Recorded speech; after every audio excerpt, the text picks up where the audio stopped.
अस्सलाम वालेकुम किसान दोस्तों, मेरा नाम सादत क्यूम और मैं एग्री टॉक्स पे सादत मैं आपके साथ गुफ्तगू कर रहा हूँ। किसान दोस्तों, जैसा कि आपके इल्म में होगा कि ये जो सेंट्रल पंजाब है या साउथ पंजाब है, वहाँ पर कल 10 अप्रैल और 11 अप्रैल के दरमियान वाली रात को काफ़ी तेज़ झक्कड़ चले हैं, आंधी आई है और कुछ मुकामात पर हल्की फुल्की साथ में बारिश भी आई है। हवा बड़ी तेज़ रफ्तार चल रही थी, फिर आंधी आई है कि जहाँ पर पानी लगा हुआ था वहाँ पर मक्की बिल्कुल लेट गई है, ओड़ों के ऊपर बिछ गई है। जहाँ पर खुश्क वत्तर था वहाँ पर मक्की टूटी है, स्टेम उसकी टूट गई है। तो अब ये काश्तकार जिनका ये डैमेज हुआ है, क्या आया उनके लिए परेशानी की बात है या इसको कवर अप किया जा सकता है?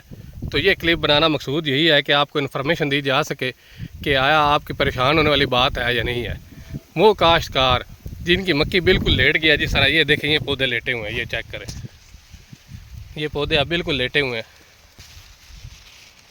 अगर इनकी रूट्स ज़मीन के अंदर हैं, मैं आपको चेक करवाता हूँ, ये चेक करें। अब ये मक्की लेटी हुई है, इसकी स्टेम बिल्कुल सही है, टूटी नहीं है। और ये देखिए इसकी रूट्स जो है ज़मीन के अंदर ग्रिप है, ये चेक करें। ये पौधा, इसकी आधी रूट्स बाहर आ गई, आधी अंदर है, और ये बिल्कुल लेटा हुआ है, लेकिन इसकी स्टेम सही है।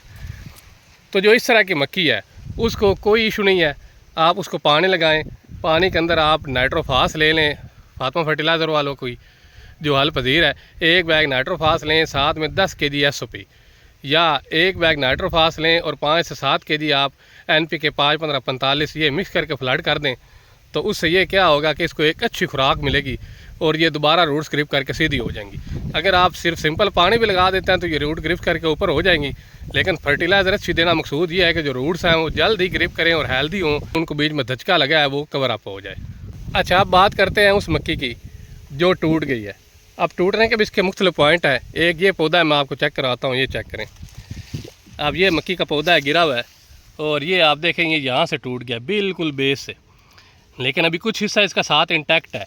अगर ये जो इंटैक्ट हिस्सा है ये अगर इसी तरह इंटैक्ट रहे और आप इसको यहाँ से पानी लगा के, जिस तरह मैंने आपको कहा है कि नाइट्रोफास और SOP को मिक्स करके फ्लड कर दें, या NPK 5-15-45 लें, उसको नाइट्रोफास के साथ मिक्स करके फ्लड कर दें, तो जो इसका इंटैक्ट हिस्सा है मे भी हो सकता है वहाँ से इसको फर्टिलाइज़र अपटेक होता रहे और ये हेल्दी रहे।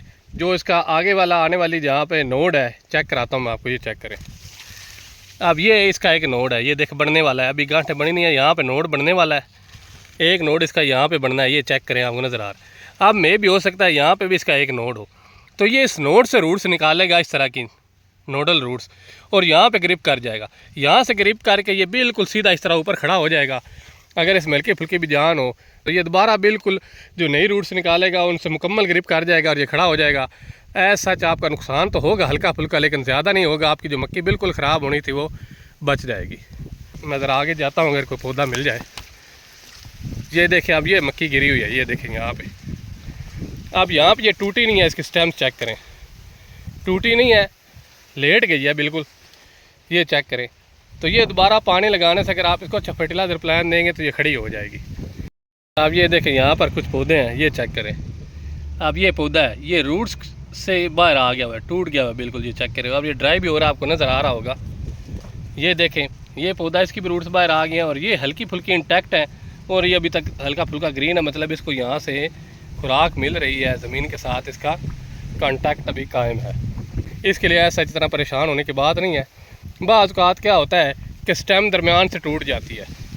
ये देखें, अब ये पौधा है, इसकी यहाँ से किसी जगह से भी स्टेम टूट जाएगी। अगर यहाँ से बिल्कुल टूट जाती है तो वो आपका पौधा डेड हो गया है, छल्ली से नीचे टूट जाए या छल्ली से ऊपर टूट जाए। अगर छल्ली लगी हुई है, पोलिनेशन हो गई है, तो फिर तो वो सर्वाइव कर जाएगा। जो छल्ली है वो कुछ हल्का फुल्का दाना ले लेगी, कम्मल हेल्दी तो नहीं होगी, लेकिन जो ज़्यादा नुकसान होना है बच जाएगा। लेकिन अगर छल्ली के नीचे से टूट गई है तो फिर वो पौधा डेड है, वो आपके किसी काम का नहीं, वो आपको चारे में दे देनी चाहिए। ओवरऑल जो मैं अभी चिन्होट में खड़ा हूँ, यहाँ जो सूरत हाल है, यहाँ पर 5 से 10% डैमेज हुआ है। जो पौधे टूटे हैं या गिरी है मक्की, ये देखिए, अब ये भी प्लाट आपको ज़्यादातर खड़ा ही नज़र आ रहा है, कोई 5 से 10% इसके अंदर हैं जो पौधे गिरे हैं। तो ये ऐसा कोई नुकसान नहीं है, अल्लाह ताला ने बचा लिया अभी ज़्यादा नुकसान से। और फार्मर्स पहले परेशान है, अल्लाह ताला से दुआ है कि मज़ीद इस तरह की तेज़ आंधी तूफ़ान ना आए, बारिश आ जाए हल्की फुल्की, उसका बेनिफिट है, वो रहमत है। लेकिन आंधी तूफ़ान से अल्लाह से ये दुआ है कि फार्मर्स को बचाए रखें। गंदम कटाई पर है, अगर तेज़ बारिश के साथ आंधी तूफ़ान आती है तो गंदम का नुकसान होने का अंदेशा है। फ़िलहाल चिन्नौड़ के इलाका में गंदम बच गई है, उसको इतना ज़्यादा नुकसान नहीं हुआ। मक्की हल्की फुल्की टूटी है। आप किस इलाका से हैं कमेंट में बताएं, वहाँ पर किस फसल का नुकसान हुआ है या कोई फसल बच गई है तो वो कमेंट में बताएं हमें, ताकि ओवरऑल जितने भी फार्मर्स हमारे इस चैनल पर कांटेक्ट में हैं उनको मालूमात मिल सके कि किस इलाके में कितना डैमेज हुआ है और किस इलाके में कितनी बचत रह गई है। अल्लाह ताला ने बचा लिया है।